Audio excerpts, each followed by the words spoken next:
Hey guys, it's Brad again, Yamaha Marine Center, Orange Park, 1515 Wells Road, right off of 295. Meant to get this video a week or two ago when we were at the dealer meeting. This boat was our boat at the dealer meeting. It is a 2022 Pursuit dual console 246. Predecessor was the dual console 235. Made the boat quite a bit bigger to compete with our competitors. How redundant is that? Anyway, length overall 25 feet 8 inches, which is over a foot more than the predecessor, and 8'6" on the beam, which I believe is about the same. Hull draft is 1 foot 9 inches, and that's engine up, and engine down is 2 feet 11 inches. Dry weight about 6,138 pounds. Dry with engine. Fuel capacity 118 gallons. Oh, what else? Freshwater. 18-gallon tank, 6-gallon waste tank, and a 21-degree dead rise. At the bow, it's quite a bit steeper. Again, Pursuit's all offshore capable boats, so they make them nice, steep entries up front. Aggressive strakes, get them out of the water quick, and then, of course, that reverse chine running all the way the length of the boat to help shed water. This one actually has a pretty impressive flare to it. I mean, relative to like the 26 dual console, looks a little bit more round. I don't know if you can see the curve of the boat coming out this way, so if you do blow past the chine going through a big wave, it'll shed water hopefully out and away. Windlass, not a through stem, but you have some bow protection there. That's your horn, and then you have a boarding ladder up front for beaches and things like that, so taking the family out, entirely possible. Price on this one, I don't remember. MSRP I think is in like the 170 or 180 range or something. And then check with your local dealer for regional pricing, because everybody's going to price these differently according to their overhead and needs as a business. That pricing does not include the trailer. This is an Ameritrail, custom built for the boat. Fits pretty well. All marine grade aluminum. Adjustable bunks on this one, but we can get them welded if you wanted. Telescoping Garlic ladder, 3-step. Big integrated trim tabs. Well, not integrated, but they're installed. You know what I mean. Listen to what I mean, not what I say. And then there's that 21-degree dead rise in the back, where the boat runs through the water, which is where most manufacturers should measure it. And then we have the new Yamaha 300 XTO 4.2-liter V6 with integrated steering, which allows the engine to trim further out of the water. It gives us more room in the splash well, so we can put these platforms in now, which is really super neat. So when the engine's trimmed all the way down, you have a lot of room back here to use, and they've actually incorporated some storage back here too for like dock lines or anything you don't mind getting wet. And boarding the boat. I mean, and these platforms are super wide too. It's like diving, snorkeling, any kind of water sports is the boat does it well. And then once you trim the engine all the way in to the platform here, the prop is kind of tucked in, which I have younger kids, so I always kind of look for that. I know a lot of people buy jet boats because they're quote unquote safer, no props, but with this engine tucked in and the kids swim with these big platforms, there's really no reason for them to get too close to the engine. And then entering, nice wide entry into a huge cockpit. This is an optional sink and cooler that we put in here, but a nice little entertainment center. Sink, Yeti 65, I believe, or 40 something. It's a small one. I don't know my Yetis. I'm not educated on a Yeti. And then your cockpit seating. You got fold up transom seat here. The backrest raises so you can see higher than that one.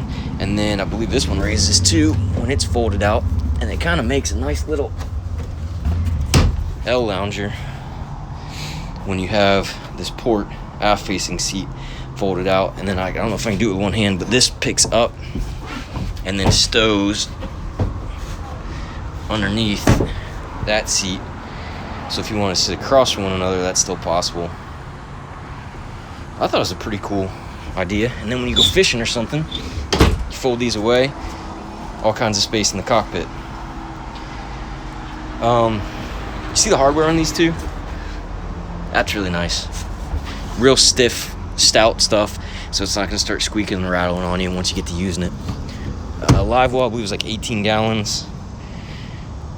And then you have some storage back here, insulated, fish box, cooler, whatever you want to use it for. Drains overboard, not macerated.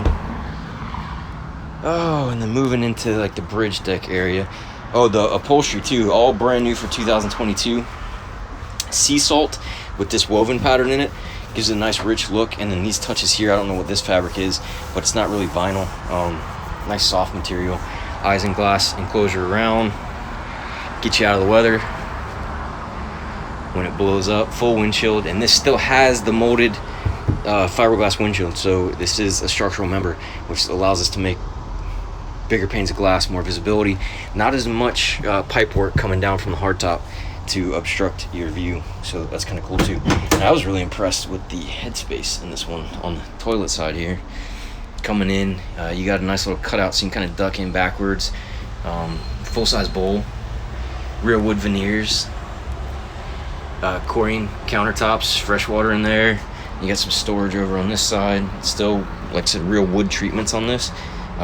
Caius, Apili, Wingay, I don't remember what all of them are.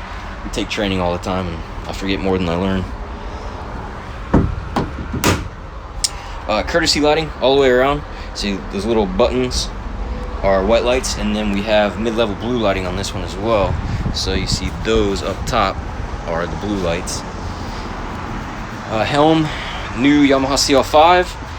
JL Audio, the new Media Master 105. Having some issues with the 100s before, so that hopefully they've gotten all that taken care of. And then Garmin looks like 8612 XSV, single screen on this one, and then the new Yamaha DEC as well. So we have DEC, which is digital electronic control, and then we have the DES, which is the electronic helm with the integrated steering back on the motor. So adding autopilot and technically joystick to this is fairly simple, and it even has all the new Yamaha key switches on it here, and key fob, so you don't have any key to put in. It's just a key fob with a proximity sensor or an approach remote, which I didn't bring with me. But all your regular buttons for your systems. In-floor storage is cavernous, almost as big as the DC266. It's pretty impressive. But for any kind of water sports, toys, tubes, wakeboards, it'll all fit in here. And you also have access to your midship bilge, and then you have through holes down here for your macerator, deck drains, all that kind of stuff. So a really well thought out boat. Coming from a DC235, which is a nice boat to begin with. I mean, a ton more room in the cockpit. Again, just to be more competitive with our set, Grady, Whaler, all those guys. And then, nice clean finishes, all finished liner in here instead of being, raw fiberglass or seeing a bunch of woven fiberglass just gel coated over. It's actually finished hatches. And then coming up front, I really enjoy this because this is where the kids always sit. But the seating, not quite as deep as the 266 as far as the freeboard here, but it's still deep enough where you feel okay with them sitting up here. And then they have their own integrated armrests, get them tucked in there, and that nice new sea salt upholstery. Oh, and we got a windshield wiper on this one this year too. Look at that. All kinds of upgrades. Seats come all the way up, and they stay up, so you have access to whatever you have down here, jackets, dock lines, any of that stuff. Fish storage. This is part of the bow filler. Pops right out. Now I'm gonna break something. That way you can also get up front to the windlass. Go in your home. And anchor locker. Nice big door. Finished on both sides. Really nice. There's your windlass. You have freshwater hookup here. Looks like you have some fill for your water. Waste pickup. And then all your anchor rod down there with your windlass remote, and then of course your ladder for the beach, so you can get on the front of the boat so you don't have to back in. Really well thought out product. Nice upgrade from the DC235. If you have any questions or want any more information that we didn't go over, feel free to call us, 904-644-7631. Ask for Brad or Barton. And yeah, website YamahaMarineJAX.com. Hope you guys have a great day on the water or at work, wherever you are. and we'll be in touch.